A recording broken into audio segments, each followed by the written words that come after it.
opening season on them, basically declaring that they were there for the picking. And so they did the only thing they could do. They fled once again. Without security in Indian Territory, Horse and his Seminole ally Coacuchi promptly went to Mexico, where slavery was already illegal and had been for a couple of decades.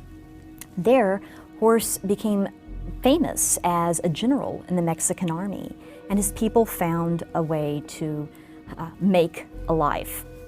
Once they relocated to Mexico, things changed. When slave catchers from the Republic of Texas went over the border to try to find the runaway slaves, now free men, they met resistance not only from the Black Seminoles, but also from the Mexicans and the Mexican army itself.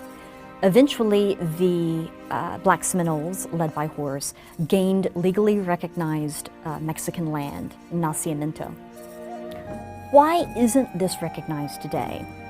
Well, for one thing, historians tend to be historians of Native American history or historians of slavery, but there's not many that move among these subjects, and it's a bit confusing because you have both the issue of runaway slaves and the issue of Native Americans kind of blended together, so it seems to fall through the cracks. Tradition is that Nat Turner's rebellion is the big turning point in the history of slavery and slave revolt, but that happened before the rebellion of the Black Seminoles, so it doesn't really fit the traditional trajectory. And perhaps most importantly, it really represents a blemish on U.S. history, not only because of the poor treatment of Native America as represented by the Seminole War, not only the poor treatment of African Americans through the device of slavery, but also because this group really did manage to negotiate a separate peace with the U.S. government, and 10 years later the government turned their backs on them.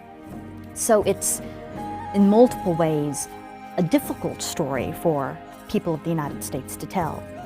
But it's worth remembering that a community of freedom fighters trekked from Florida to Oklahoma to Mexico and found, ultimately, peace and freedom and prosperity in lives that they could direct as their own. I recommend highly the website johnhorse.com for more information.